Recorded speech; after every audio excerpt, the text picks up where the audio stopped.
Hello, my name is Dabuz, and this is the second episode of Fundamentals of Smash. Today I'm going to be discussing rolling, how to utilize it, and how to fight against it. Now, in Smash 4, rolling is really good. It's not like Brawl Melee where you can actually punish rolls on reaction for the most part. In this game, it's the opposite, where you can't punish rolls in reaction that well, so you have to read the rolls. Now, just to give you an idea of how much lag there is in rolls, I'm going to go into 1/4 speed and with the frame stopping to show when you're vulnerable during a roll. So start the roll here. I'm vulnerable at this moment at the way start of my roll. But now, as soon as I start flashing, I'm not vulnerable. And I'm not vulnerable this entire time I'm flashing while moving. Now, here is when I'm vulnerable. When I stop moving, when I'm just getting up and I'm no longer flashing. So you can see it's a decent amount of vulnerability right here. That's what you're going to be aiming for punishing when you fight characters who roll a lot, or just people in general. You think you're gonna roll. Now showcase that normal view. So we're just to be like, nah, there's no way to do regular speed and freeze it. Anyway, so you can see though, there's a little bit of time where I'm vulnerable, not flashing, but it's very to notice in regular speed. You're certainly not gonna be able to time like the most precise things against the roll consistently. So yeah. Now, basics of rolling is, the ways to counter rolling are moves that have lingering hitboxes like dash attacks, generally moves like Mario jabs such as reset and don't such have a lingering hitbox, but have a hitbox out every other frame basically, or something like that. Grabs are pretty good for catching rolls as well, just because grabs are always fast. Easiest time and oftentimes the reaction you have when rolling is shielding, because that's like the fastest option you do have roll for most characters. So you can oftentimes just run and grab someone, or you can turn around and grab someone and they're gonna roll. And projectiles catch rolls if people roll away from you, because oftentimes when someone rolls away, their projectile will overlap with where they're gonna end up after the roll. And it'll just hit them because they overlap with them as they're rolling away. So yeah, those are 4 basic ways to punish rolls. Lingering hitboxes, like dash attacks, consistent hitboxes, grabs, projectiles. You can also do down smashes. Down smashes are pretty much made to cover rolls, if they're rolling into you or behind you or whatever, because they're always really fast. They pretty much always have these traits where they linger, or they come out fast, they stay out for a while, cover a lot of space. So yeah, down smashes are good for covering rolls as well. So now, the trick is obviously, I think most people know how to punish rolls, they have an idea, but how do you know when someone's going to roll? Well, there's a lot of like key situations where you can expect someone to roll, a lot of key matchups where you can expect someone to roll. So first I'll just cover like on the more defensive side. If you're playing as a character like Falcon or Little Mac and your opponent is, actually let's just say, my opponent is Ness right here, I'm Mario. I have a better close range game than him for sure. My jab is fast, my up smash kills, my up smash is good, my grab combos into a lot of stuff, my up tilt combos. I have all these good options up close. So against Ness, I can expect Ness to roll away whenever I get close. So about here, when I'm pretty much at my jab range. So yeah, when I'm at jab range, I can expect Ness to try to roll away because he can't contest me that well at jab range. My character's gonna beat him up close. Or else Falcon would be the same thing if I was Little Mac, etc. And so, because of that, when I'm fighting a character like Ness as Mario, and I expect Ness to be the one on the defense, oftentimes when I'm up close, I just expect to roll and just run at something and grab it. You can't punish rolls in reaction, so you have to kind of run early. So when I think Ness is gonna roll, I'm just gonna start running and hope he rolls and go for that grab or dash attack. If Ness is at the edge of the stage and I'm like near the closest to the middle, I can oftentimes expect him to roll behind me, because one of the most natural habits of players is when they're at the ledge, they just roll towards the middle of the stage because it's better to be at the middle of the stage than at the edge of the stage. That's just a one-on-one thing. So I'll kind of expect that and just predict the roll and grab him for doing that. Similarly, if I'm in that ledge, I'm not going to want to roll that much because I know a good opponent's going to expect me to roll. Or if I'm being pressured, even if I'm being pressured though, I'm going to want to roll a lot, because if I'm being pressured by a character like Mario, and I know my hitbox, since my attacks aren't as fast as Mario's, then I'm going to be the one that's on the defense and need to get away so I can space my moves out. That's Ness, because Ness is better at spacing moves. If, let's say if I'm Mario, my kill percent's like 120% from Ness, and that Ness is back there kill me near the ledge, the natural habit is I'm near Ness at the ledge, his back's facing towards the edge of the stage. I can jab, I can do other attacks, but most likely, because I'm afraid of being punished, I'm just going to roll away. So a smart Ness player will acknowledge that, hey look, my opponent's at 120%, he's afraid of dying, and I'll probably roll in, I can just run and catch the roll. And yeah. So that's kind of like situations you'd expect people to be rolling in. One more defensive side. On platforms, you can expect a lot of rolls if you're below someone, because most characters don't have good ways to fall through a platform and then hit you. It's either attack is slow, laggy, or some issues. Where characters below oftentimes have these good juggling tools that would just pressure the ledge. On the platform. So it's very easy to just acknowledge someone on a platform is going to roll a lot. So yeah, just to summarize, people about to die will roll away a lot. People near the ledge are going to roll away a lot. Characters who have a worse close range game than you, who can't really contest you at that, or at range they can't contest you at, are going to roll. Now, on the inverse side is characters who are going to not roll defensively, not to roll get away from you, but are going to roll. Oh, that's another thing.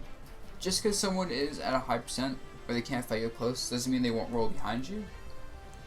And even when you're going to roll, it's often 50-50 mix-up, because you have to acknowledge not only are they going to roll, but they may roll behind you just to get with you because they think they're going to run at you for rolling, or they're going to run you and grab a dash attack. Or maybe they think they can roll behind you and then attack you for doing something. And yeah, it's something more, it's a player-to-player thing. But what I'm going to cover next is how to space yourself so you can kind of deal with, how you can roll in as aggressively, and how you can space yourself to deal with people rolling in aggressively.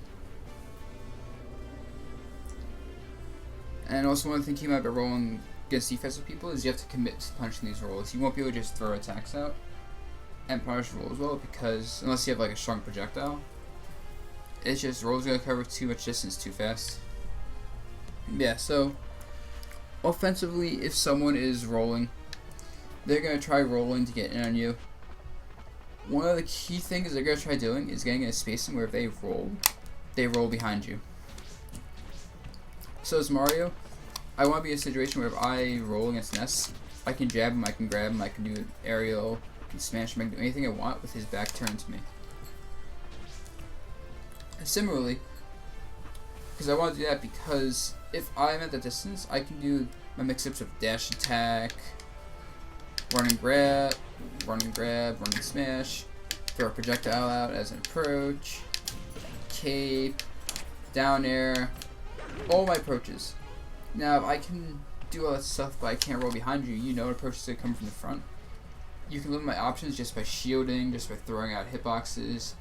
Because if I roll into you and you're shielding, you can get a grab and reaction. You can just let go and jab and reaction. You can just throw a jab or fair hitbox in general as Ness and hit me for rolling into you, along with covering all my other options like dash attacking, approaching with a neutral air or down air. So as a character like Ness or anyone who wants to keep more of the distance, you want to keep in mind the opponent's roll distance and try to keep them beyond there so they can't get behind you. So as Mario though, what that means is I want to move into a distance where if I'm rolling, I can roll behind you. So that way if you throw your forward air, if you throw your jab, you shield and then try to grab. Because you have to turn around to do something to punish me, and those options cover in front of you but not behind you, not only are you worrying about all those options I had before, but now I can just roll behind you into a jab or grab. And if you don't specifically read and punish that, chances are I'm going to get a hit on you. So that's one of the tricks people can use for rolling to get in on you. Because keep in mind, look how fast this roll is. Roll into jab, roll into grab. Just super fast, super powerful. Now another thing you see people do is if they like aren't sure they want to do anything, so they kind of cross you up, but don't know what you're gonna do. You might just see them roll a few times around. I actually do this a lot too, honestly. Just because of like you keep rolling at someone and they miss the first punish, they expect you to do an attack. You roll again, they do another attack trying to catch that roll that you just did, or be in the position you were just at, and then you're just doing a smash or something. So yeah, don't be afraid to just roll 3 or 4 times in a row around your opponent, because it's just a complete cross-up. And it's also intimidating to see a character like Little Mac, or Gandalf even, like rolling around you, because they can kill you so quickly, and they have pretty powerful and fast moves for what they are. You just have to be very wary. All depends on the character though. Like someone like Luigi can probably roll from about like the distance Mario can and more. Like probably 1.5 Marios is Luigi's roll distance. But then a character like Rosalina has like half the roll distance.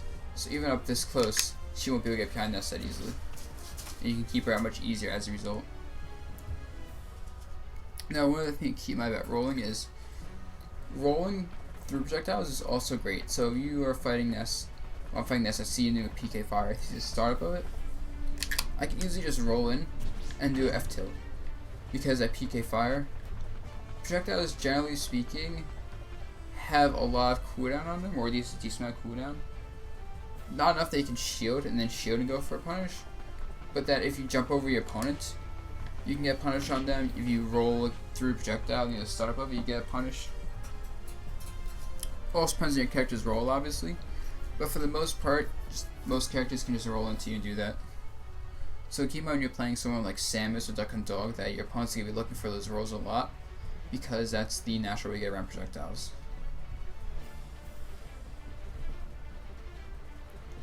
Because you obviously can't challenge projectiles. Now one trick I like to do though against people who are in this spacing where they can roll to get behind me is just run away F tilt. In this game, you can almost immediately cancel your dash with a tilt. Well, with an F tilt, so F tilt's forward tilt by the way. So you can almost immediately just dash F tilt, dash forward tilt, dash forward tilt. And if someone rolls towards you, it'll catch them. If someone does a dash attack, they'll catch them. If someone does a lot of options, they'll catch them. And chances are you won't be punished too hard if punished at all, because you'll be moving away, covering space. And the worst thing that happens is you just lose stage control. Someone's near a ledge, you do that, and you do that. Now you're in the middle of the stage and your opponent has all this room because you did a retreating F tilt. Oops. Wow, I can't do that right now.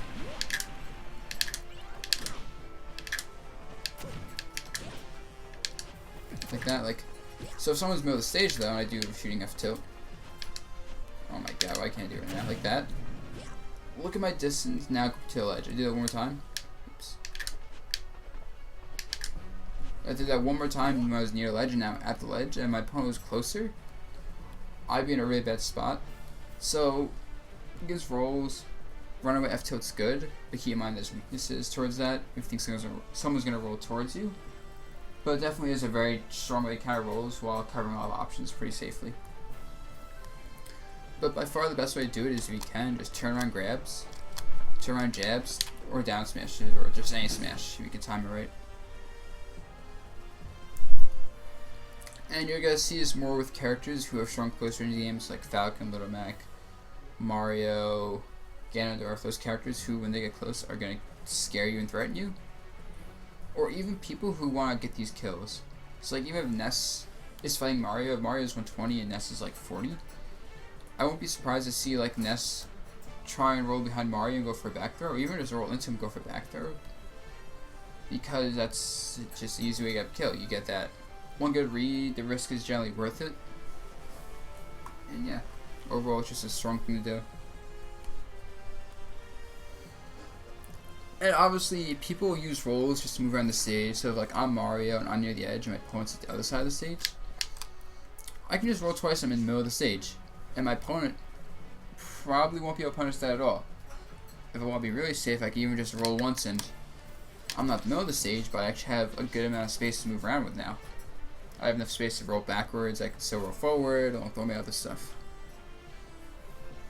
And you can't always punish rolls, especially as characters like Ike or Ganondorf, who don't have enough run speed to grab a roll, whose anti-roll punish moves like Ganondorf's down B, Ike's side B, Bowser Jr.'s side B, etc. All those moves can punish rolls, but unlike running and grabbing, unlike running and dash attacking, unlike even rolling into someone, or unlike jumping into an aerial, those options aren't universally like good. Because you use Ganondorf's side B if someone's shielding, you'll get punished hard. If someone's doing an attack, they might outrange you, or just clank and then they get a punish on you. If they spot dodge, that can be pretty bad. So yeah, sometimes when you're playing a character who can't, or in a situation where you can't punish the roll well, you don't have to. If an opponent rolls towards the edge of the stage, and you move in the right position so you can keep them from rolling back towards the middle of the stage by keeping them in front of you, but not so close they can roll behind you, then they're actually in the huge amount of pressure because they can't roll behind you, so it's whatever mix-ups you want to do, however you want to roll them out, and it's almost your game. Similarly, if you're near a ledge and you force someone to roll away, and you think they're going to roll away but you can't punish, that's fine. If someone just rolls away, and you're at the ledge, and they just say roll right back towards the middle of the stage as a result, you can just move up forward, and now you have enough distance to roll backwards, towards, and even if you don't get that direct punish and them rolling, you got that stage control, which means next time you're in the same situation, you have a lot more options. You can take more risks. And yeah, so just keep in mind when you're playing with characters that all this stuff applies to different characters and players. Everyone's got different rolling habits, but there are certain things that are universal, and certain ways that you can just punish the rolls consistently. And yeah, I hope everyone watching learned something about rolling and how to utilize it and deal with it. I know it's been a huge issue for people, especially playing online, because in this game rolls are so much better and online. The timing for punishing rolls is very tight. But with this, I hope everyone watching has an easier time and can really level up their game. Until next time.